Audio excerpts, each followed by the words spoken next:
for murdering his from another marriage.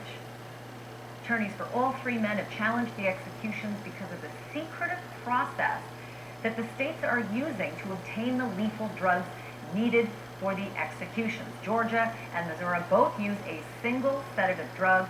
In the meantime, Florida is using that three-drug cocktail that's also been controversial. And joining me to talk about this week's planned executions is CNN legal analyst and former prosecutor Paul Callan. I don't even know where to begin because you and I often come to blows, figuratively speaking, on this. It's an old issue. It's not going away.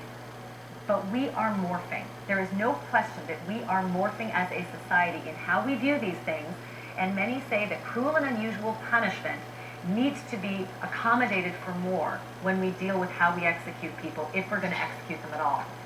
Sir? Well, the Supreme Court has said and recognized something called evolving standards of decency in how we punish people. For instance, we don't put juveniles to death.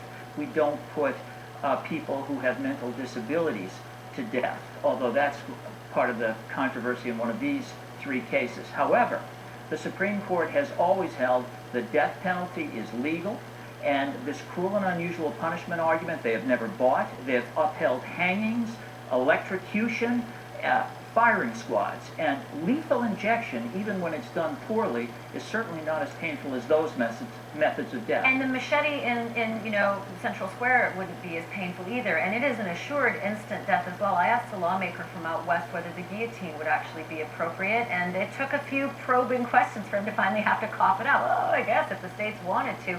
What do you mean by our evolving sense of decency? Isn't that what this is all about? Well, we can look at the Europeans. You brought up the guillotine. I was surprised to see France, which bans the death penalty now, used the guillotine up until the 1980s.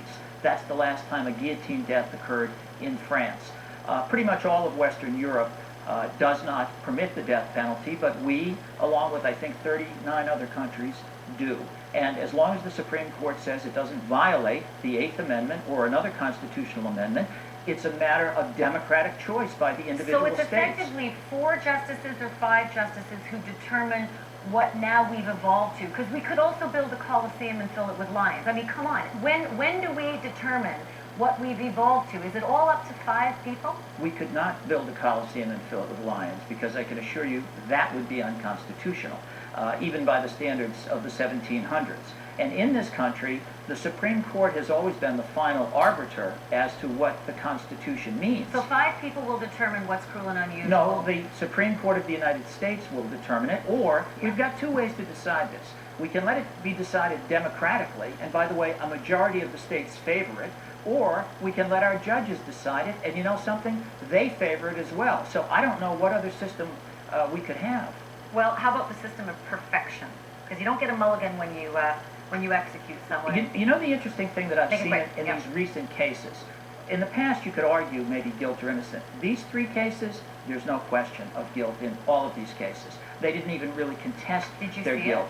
Did you actually see it? I know, because the claims are all... That's what I'm going to tell you right now. Slam dunk cases in the past, I've seen many a slam dunk case in the past where many of us have been astounded. Look at the facts on all of these cases. To see them overturned. None of them contested their guilt. They all said there was mental disability or something else that caused the killings. I told you, it's fireworks when we talk about this. We need more time to finish this argument. You're way smarter than I am, though. It's an uphill battle for me, Paul Callan. Thank you for that. I want to move on as well to a story that's developing now on Capitol Hill.